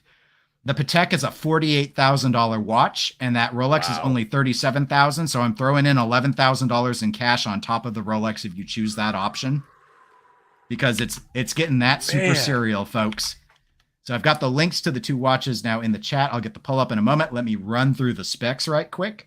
So I already talked about the prices. These are both 40 millimeter watches. They are not the same in terms of water resistance, even though the Patek kind of presents itself as a sports watch. It's only 60 meters of water resistance. It's basically shower proof, whereas the Day Date's 100 meters, which means you can swim in it. They're both in-house movements. The Patek uses something called, because I didn't know about this movement, the 240 PSIRMCLU. That is a 3 hertz, 48-hour power reserve automatic movement, so it does self-wind. It offers a power reserve meter on the dial, along with the date. That's in the date's actually around here in these numbers. It's got a moon phase feature to let you track the phase of the moon. This is the small seconds hand, and then the hours and minutes are centralized. Whereas the Rolex Day Date is what the name would suggest. It shows the day of the week at the 12 o'clock position. It shows the date of the month under the Cyclops at the 3 o'clock, and then it's got your central hour, minute, second hand. I've chosen the gold Roman numeral dial for the purposes of this comparison, and that's what my link will show you. So we're back to David for the start off. David, choose your house. Oh, come on. We are going Patek here. I'm not a huge fan of Patek Philippe, actually, but I mean, between these two, that's the one I'm going with, right? Mm-hmm. I love waking up in the middle of the night and rolling over and taking a look at that watch just to know what the moon is doing, right? Like, that is a big deal. I mean, I do like the shape. I do think this is an amazing watch. All of the complications in there, it's gorgeous, but that gold on gold just looks like 1980s. Just, and while you're saying, though, I'm sure you sounded very convinced of the Patek, David. So I don't think this will change your mind. But I should have noted the Patek is stainless steel, and the Rolex is gold. That is all gold? It's actual gold. It is. Okay. The dial is probably just painted gold, but the case and the bracelet are all gold. Gold. What would have been a higher? What would have been a higher end metal rather than stainless steel that Patek could have went with? Platinum. A platinum is generally higher. Anything else metal wise? Rose gold. I mean, if you're running something sporty that's more expensive than steel, titanium. Titanium. Okay. Yeah, right. But platinum is a precious metal option, and gold are the two most common precious metals that watches are made out of. Okay.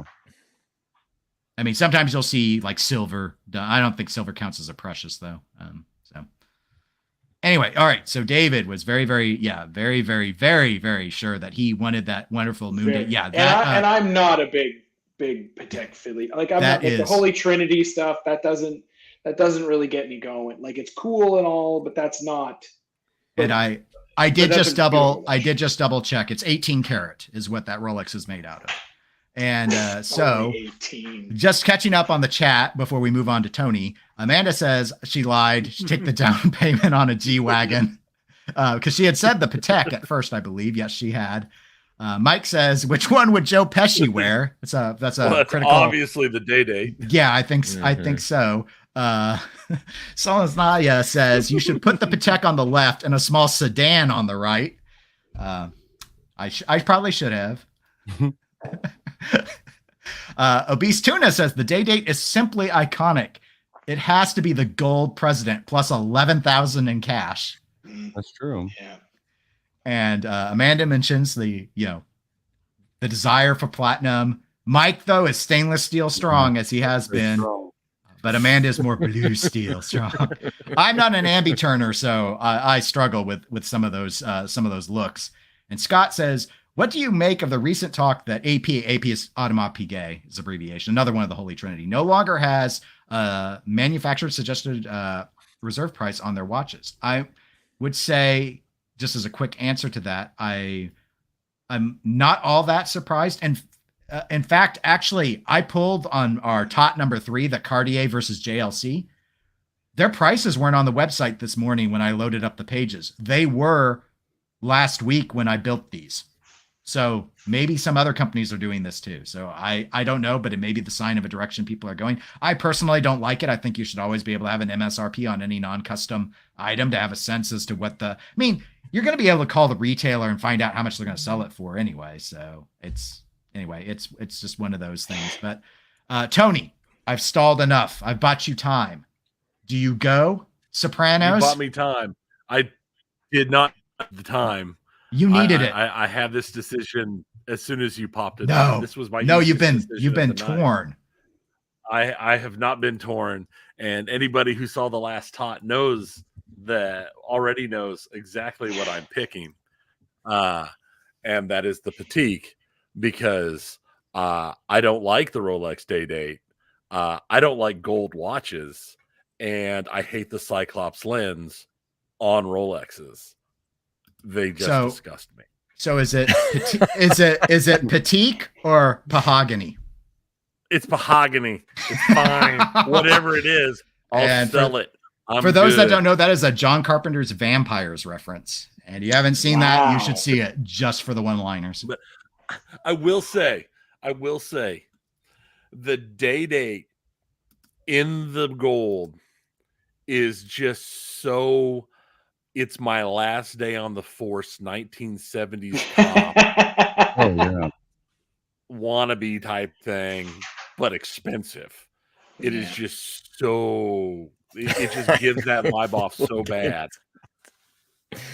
But, yeah, no, I don't like the Cyclops lens, and I just do not like the Day Date. It's not my thing. Okay. I mean, the Patek has a lot more complications than I would normally like in my personal choice. But yeah, maybe if the Day Date wasn't the gold Day Date, I could consider it. Well, I don't day like dates gold watches, period. They do have a platinum. All Day Dates come in precious. They don't do stainless steel Day Dates. Yeah. You got to go down to the date just if you want stainless. Right, but as I recall, they have doesn't the platinum one also have like that teal dial? Yes, you have several dial options on the Day Dates. Right. And I'm sure David saw this, but in case he didn't, just as a reminder, you could get some pinball machines instead of that Patek. Totally. But we're not in pinball world.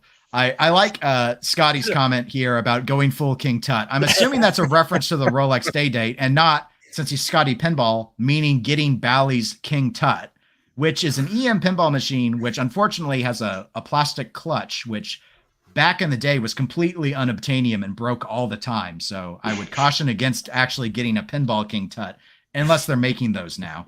And maybe they are making clutches, but Obese Tuna notes either way, you pick either of these, you're going to get mugged and you wear them, which is, well, that's more of a London problem than here out in middle of nowhere, Kansas problem.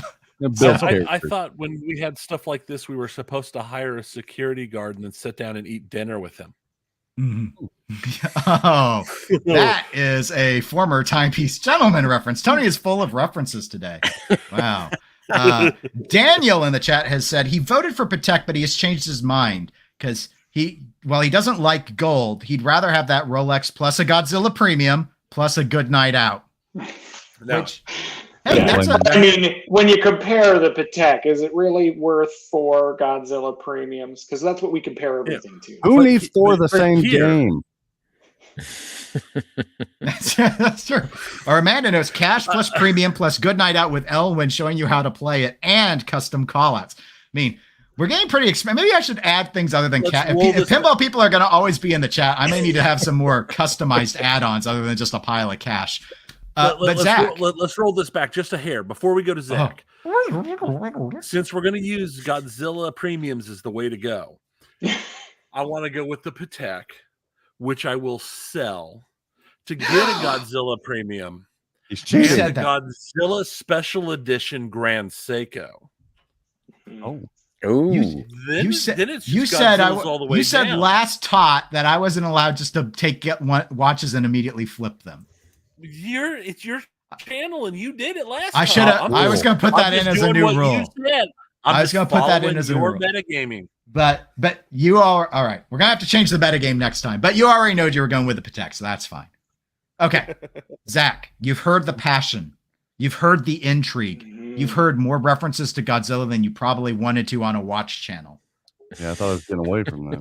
Yeah, no. At least they're not talking Toy Story 4. Still can't hide from that damn Yeah, thing. why would they? Hey, Zach, was Andy in Toy Story 4? Oh, fuck. Did you buy a watch with Bonnie written all over it? No. yeah. Nobody would. Bonnie and Clyde, baby. Damn it. Okay. So as I'm looking at this Patek, There is a that Godzilla watch, by the way, Mike. Grand Seiko makes it. Search for Grand Seiko Godzilla. It's actually a really nice looking It's watch. awesome. It It's is amazing. It's beautiful. I love it. I was just looking at that. I don't think I could ever put it as a tot because it wouldn't lose. There's no point. There's nothing that could beat it. Nothing. It's beautiful. All right, Zach. Sorry about that. No, you're fine. I really, as I'm looking design wise at this, is it Patek? Patek. Patek Philippe is the name of the company. Patek. Yes. I got a Dr. Patek that I seen. And anyway, I don't see anything visually and design wise appealing on the Patek. I'm looking here. I'm trying to find one damn thing that I think visually is nice looking on it. Not to take away from the Rolex because that's tried and true, and everybody loves Rolex. You get the name brand, you get everything. Non timepiece people have never heard of Patek. You put this in next to a $10 stainless steel watch because they're the same materials. I can't tell a difference apart. The moon thing's tacky. The background of the face is tacky. The shape of it's tacky. The shine and finish of that stainless is tacky. It looks like shit for $48,000. Now, You're not wrong. You're not look wrong. at multiple dials. I almost guarantee the hands glow in the dark. Please tell me they do. Yeah, there's loom on them. Of course there is. Does the head swivel around too like a transformer? But as I'm looking Right at, into straight down the middle at gmail.com. Not me, Patek owners. Because this that's more like it would probably please. I did not check the second hand. However, chances are this Patek goes for even more used than it does new, and it's more than the Rolex used. I mean, the Patek 5711 was a watch which only was time only, but had the same general shape, and that watch is 6 figures. Wow. Some would say if I'm a Patek dealer, I'd say bye. But no, I've got to go. The Patek 5711 was on a 10-year wait list, and then they discontinued it. That's great business. Do you sense. really want to know what these are listed for? I can see why they designed the watch to look this way. Yeah, if you want to research it, David, it'd be curious to know. But what's the 5712 versus the 228238 go for? 5712 1A. That's it, right? Yeah. Yeah. $200,000. Yeah. Wow. You got to be That's Canadian. You got to be a preferred. You got to be a Okay, so it's preferred 12 customer bucks, to 12 be able to get a Patek at retail. Wow, it's like it's in a vault.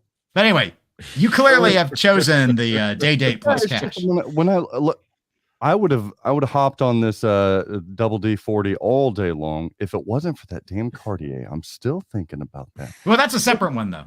I know, but this has got a little razzle dazzle. But that Cartier, man, But you can swim in this. It's 100-meter water resist. You can't swim in the Cartier. who swims in a Rolex? Come on. Now I will ask this, Dennis, before we move on to the next person. Do they make this type of watch? Because I like the one uniform color. Do they make this in an all black or an all white? Or is it just metals? Just metal. Like, I want this watch right here, design wise, but it be all white or all black. I would love. I see what you're. I see what you're saying. Let me check. The Rolex you're talking about?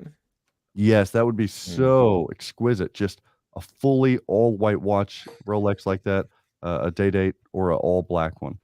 Now I'm talking, but the gold, I think is 80s trying too hard. I'm with Tony on a lot of that stuff, but it's still a Rolex. It's still sharp looking. Man, that Patek looks like shit. It just is ugly watch.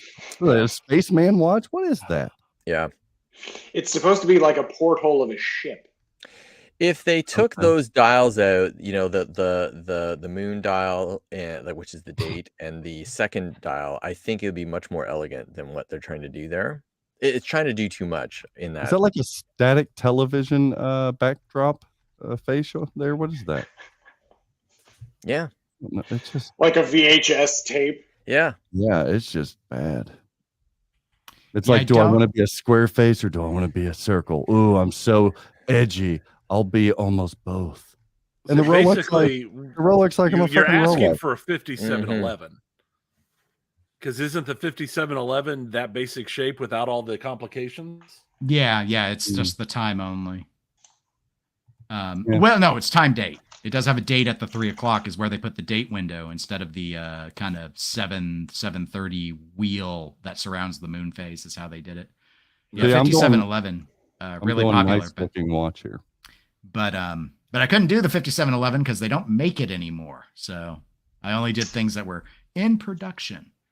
Yeah, now in terms of white, like I don't think you can get an all white day date. You might be able to get like an all white steel Oyster Perpetual from Rolex, but much more approachable watch. Come on, Rolex. But you're still going with Rolex over the Patek. Absolutely. So we have got Patek, Rolex. Let me catch up on chat again because I've seen a number of things. Oh, we got Elwin comments. We got pinball comments everywhere. We got all sorts of stuff. We got Obese noting we are talking Patek here. Mike noting the Godzilla watch is amazing. The band is super cool. That's a pretty big watch too. Tony be able to wear that watch easily. Yeah, I could.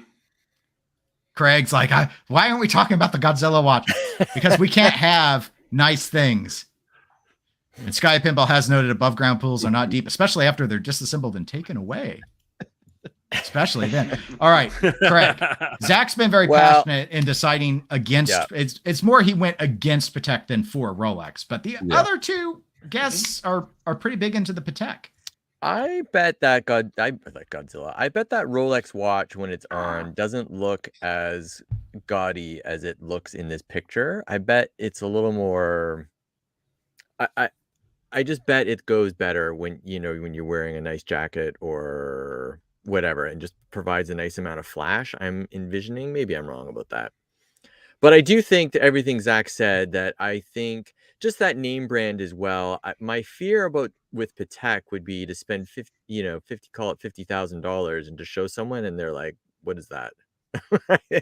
Like they wouldn't recognize the name, even though I know that name in the watch world, is the pinnacle in, many circles. I just think the average person knows Rolex versus that name. And some people may say, well, that's why I want the Patek, but I do think that Rolex watch is, that Oyster Perpetual will never go out of fashion. It's a classic design, and you could argue all day about the fact that it's gold, but I would take that Rolex Day Date, even though I like what Patek was trying to do there on the design, and they're trying to get. I don't know if that's trying to be retro modern or what they're trying to do there, but it just doesn't quite get it. Watches. The what? Sorry. So they're trying to get more spacemen and women into watches. Yeah. Space, yeah. Ground control to Major Tom. I, the second song. Wow. I was singing. Sorry. Yeah, like you're not coming back. I agree with what Tony said too about that the bubble there over the date. I find that extremely annoying, and I don't know why Rolex does that still. Because most people that buy Rolexes are in their 50s and 60s, and they can't see it. And they can't see it. Yeah, it's an interesting point. So Craig's ultimately going with I go Rolex. I'd go the Rolex route. All right. For sure. All right. Well, good. Some points. And I know Dave saw this comment, but Solensnaya noted what I really don't like about the Rolex is actually the day of the week complication spelling out the whole day. And she would rather have it be just one letter. While I've never seen just one letter version, I've seen 3-letter versions. Seiko is extremely fond of that. Mm-hmm. So that's a good option too. And in fact, you almost have to search hard to find Seikos that don't have day date as a combination. Okay, so we're split. I see David and Tony went Patek. Zach and Craig went Rolex half-heartedly, I'll say. I will end up going Rolex as well. I do disagree, Craig. I don't, because you're a Rolex bro. Because I'm a Rolex bro. I do disagree with Craig. I don't think there's anything subtle about this Rolex. I think it probably, if anything, looks even trashier in person than it does. I'm not sure you can have that much 18 karat gold on and use the word subtle. Right. There are companies that do that, and they do it in white gold. Yeah. That's what they try and do because then the plebes can't tell it from steel. Yeah. But that wasn't the option here. I agree a lot actually with Zach on his comments about the Patek. I will say I find this Patek far more interesting than the 5711, which retailed at like $36,000, and then you add a 1 in front of that for used versions. But I never could understand it. The design comes from the 70s. This is a Gerald Genta design. And the claim to fame for the run of these, it's the Nautilus is what the model is known as. And the design, hence the port window thing David was talking about. But the thing was, when the quartz crisis was happening and watch companies were failing left and right, Gerald Genta came in. He designed this watch. He designed the Royal Oak for Audemars Piguet. And they're very 70s looking style watches. But what they did is they offered integrated bracelets. And basically they were the very first time luxury watch brands made sports watches. And that's the claim to fame. And the other thing is thinking, okay, well, only watch people would know the Patek. Possibly. I mean, it's sort of a stealth wealth thing, except these Nautilus models have really taken off on Instagram. So influencers aren't just doing, the dreaded influencer isn't just doing Rolex anymore. They do APs, they do Pateks. It's a whole messy thing, which frustrates a lot of people. But the bottom line is it's about aesthetics for me. I agree with Zach. I can't get behind the layout. The Patek's asymmetry is interesting, but I don't find it attractive in the way that I might find a Langenzone asymmetry. The way the Germans do it, I think looks better.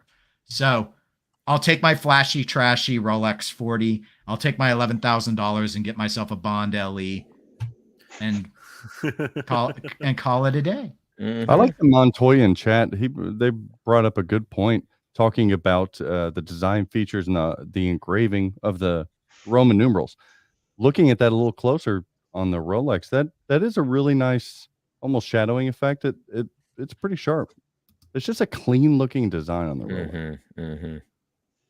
Yeah, he noted that. And Mr. Montoya also said, in comparison, the Patek actually spent a lot of time working on the font, which I've heard some people say is one of the few fonts that complemented the whimsical aesthetic of the day-night indicator. That's one of those interesting things about watches. We were to do an analogy to pinball, where sometimes it feels like, why didn't they put any effort into the sound effects? Why does it sound like a slot machine? In watches, it's why don't they put any time on the font? It looks like they put Helen Victa in right out of the free font set from Windows. How could they be using Comic Sans? Yeah. Comic Sans would be so exciting. And Amanda says, not anymore.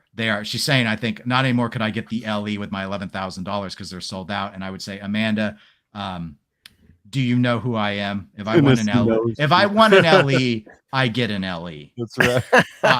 I just never want one. So it's not a problem. It's not a problem. And he's not lying either. It's just true. It's like, it ain't watches on the pinball. So do you know who I am? I'm sure that came across as really, really humble, which of course was the goal. Unfortunately, even though the majority of us went with Rolex of us talking heads, the poll disagreed. 63% say Patek is the right answer. Yep, because it is. And so, yes. We are. I don't have anything. Actually, there is a viewer. I don't think he's on the live stream right now, but I have had a viewer who's watched before who does have this 5712. There are some serious watch collectors, and they love their stuff. But one of the fun things I think about watches, much like pinball, is to disagree about these things. And I know Zach, before he came on, was a little concerned about not being big into watches and thinking it would be, that he'd have to focus on aesthetics. But aesthetics are almost everything. I mean, we can only go so far with the movements. And I will say, for my part, I do think there are a lot of watch people that are, I'll call them movement bros, and they talk about like in-house movements. They wouldn't know the difference. They probably couldn't even identify half the major parts in the movement. So it's kind of like, I get it. There's a cachet to, is this in-house or is it a third-party movement? But most of them couldn't tell. You show them the Rolex 3255 caliber, and you show them an ETA 2824, they won't know the difference. Like competitive pinball players, I get it. Yeah, kind of like that. Well, I hope you guys had fun. That was great. This is fantastic. It was. All right. Well, thank you guys. I appreciate that you only kept one Rolex in the run. Yeah, that's right. Only one. I needed it for the title for clickbait for my ad. I'll have to see if Zach's Patek language will demonetize me, but we were after the first 10 minutes, so I think in the YouTube world we're safe. I didn't know. I forgot to ask about it. Sorry. I don't know. Do you ever get in trouble with straight down the middle? No. Then I don't think it is a problem then. YouTube was pretty lenient. Yeah. YouTube likes us, and I do note we're not for kids. If you've got a kid and they're going out buying the Patek 5712, you need to rob your child. Rob them in a legal way. He knows. YouTube disclaimer. In a legal way, you are the parent. They are the deduction. And figure it out. Have them help you put up an indoor pool. Bond with that child. That's right. Don't let them bond with 316L stainless steel. That's for adults. Yeah. It's for adults. Plexiglass. And Mr. Montoya says, thank you guys. He had a good time. Good. I'm glad you guys did. Just as a final plugs, we'll go around the room here real quick again. So I'll start with Craig this time. Yes, and I am Craig Bobby again, and I do the Top Stories news segment on the Pinball Show with your host here, Dennis Kriesel and Zach Meny, who's in our chat as well. And you can catch that on the Pinball Network's podcatcher every Monday. So it's a good time. Come check us out. I see you got a nice new shiny Godzilla back there. I do have a new Godzilla. Yes, it's still breaking in, but having fun. And Thanks, Zach. Dennis. Yeah, absolutely. Thanks again, Dennis, for having me on. I had a blast talking about watches. Know nothing about them. I know that I like Cartier a little bit more now with that little turquoise knob. God, I just want to twist it. I just want to get a little. All of them have it. You can. Do they? Oh yeah. Some of them are flatter than others. No, well, I like it. But you can check out the Pinball Show. Check it out. Go through your favorite podcatcher. You can go listen to Dennis and I talk pinball, as well as other random things that come up. Sometimes watches. You'll have a lot of fun listening to that. If you're more of a visual person, go check out the sexiness of Greg Bone, featured on Straight Down the Middle, a video series. And then we're touching on video games at times, and rubber band collections, Star Wars figurines, a little bit of everything, but mostly just pinball. And if you're ready to buy a brand new pinball machine or a Cartier watch, you can go to flippingoutpinball.com. We're trying to get distribution rights to timepieces as we speak. I'm going to look into that, and Magic the Gathering. I heard. I look forward to seeing those in the vault. Yeah, we're gonna put them in that vault. Come get your Moon Man Patek in the vault. Moon Man. And yes, Amanda, I'm quite aware that Craig Bobby he almost immediately sent me his photo of his billion. And I was playing Godzilla before we started the stream, and I did not succeed. Tony. I'm Tony Kurkowski. I'm the co-host of the Eclectic Gamers Podcast with Dennis. You can find me there and sharing here as well. I do really like certain Rolexes. Every time it's been up here, I've been the anti-Rolex guy. I'm going to find one that you like. There are Rolexes I like. There really are. But you just are there always put them JJP up games against you something like? better. Yeah, actually, Tony, you like some JJP games, don't you? I like Dialed In. I do. There yeah, it is. It's Dialed In. Everybody likes Dialed In. Everybody hates JJP. Dialed In's a great game. It's the best game they ever In. made. Dialed In's a great game. Okay. David? Good. Yes. I'm David Dennis. I'm the co-host and producer of Silverball Chronicles, a pinball history podcast. It can be found on the Pinball Network in your podcatcher, or you can search for Silverball Chronicles. You can also check out silverballchronicles.com if you want to take a look at the archive. We're up to 25 episodes now about pinball history and all the designers and artists and all the people in the industry that create drama and have some pretty fun stories there as well. How long does it take to edit one of those? It takes forever. It is the worst part. It takes for every hour I record, it takes 4 hours to edit. And I have no idea why it takes me so long. Maybe it's because I'm, crazy. I don't know. It's crazy. Maybe. Good stuff. But if you want to learn about pinball, you want to learn about all those sort of the ins and outs and why people like us love to nerd out about that, Silverball Chronicles is a great place to start. Mm-hmm. It is. It is an excellent podcast. The premier podcast in history of pinball. Quit referencing Topcast, folks. These are the new gods that you have been looking for. That's it. Mm-hmm.